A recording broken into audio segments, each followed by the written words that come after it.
on the DEI front, I got a call from my kid's assistant principal, and he got in trouble for having a conversation with a kid where he asked her, "Why are you being so Asian?" She's Asian, right? And then obviously, like your kid, my kid's biracial Asian.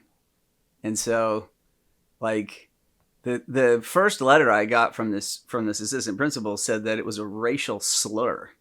And then I had to very politely correct her, which is it's a weird place to be in, man. To be someone Totally. who's actually pretty well versed in this territory. And then to have to talk to this, Fairfax County schools are extremely, extremely, Woke. yeah, you could call it woke, but it's just like heavily into this. And then they're really punitive about anything that could potentially be seen as a problem. And so, Why did your son say that? What's the backstory?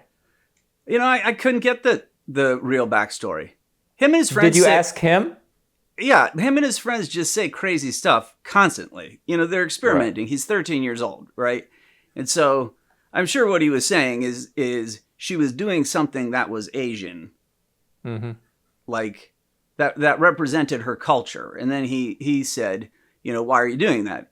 And I asked the principal. I said, well, is it okay if two black students say like, "Yo, why are you being so black?" Or Hispanic kids are like, "Yo, why are you being so Mexican?" Or whatever their exact heritage is. And she said, "Oh, well, I won't tolerate any of that." And I'm like, bullshit. Like, you're targeting my kid because he looks completely white. It's almost impossible to detect his Punjabi features, right? And so they keep targeting him as a white kid. And when I informed her that at most that would be a microaggression, but actually it doesn't even fit that.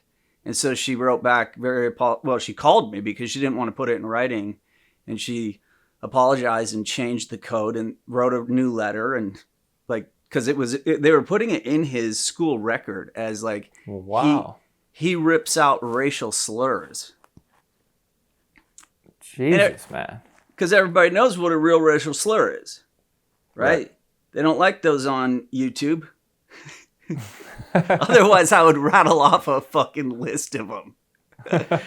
Otherwise, we would have a list of real ones. But no, he didn't. And so, I guess you kind of have to advocate for your kids in school and watch out for this kind of just like running fast and loose with definitions, and then that goes on the kid's record and potentially impacts them.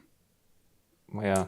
One of my employees, one of my friends has a 13-year-old boy, and their whole family are like very redhead and pale skin and that freckly look, Yeah. And the son is, and the school was having like a fundraising fair, and all the kids were asked to come up with some fun thing, like a fair activity to like raise money for the school. And people would come in and buy tokens, and you'd go to the fair and do the ring toss and do this. But every kid had to come up with their own little stand.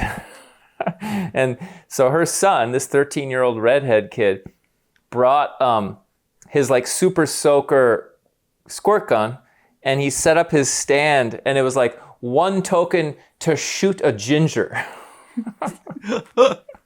Oh, wow. And he got in trouble, dude. He got in Minneapolis, they don't like that? No, he got in big trouble for shooting a ginger. Oh, no, dude. And then so my friend, the mom, she was like, well, what's the problem? Like, why is it? And they couldn't really answer, because you can see how it's confusing. It doesn't quite fit into racism or racial slur, but you can see how the woke people wouldn't be comfortable with that. But it's not clear exactly what he did wrong. So they were struggling to come up with, what his offense was.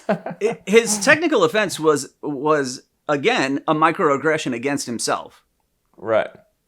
And for some reason, that is what, a form of subtle suicide? Like,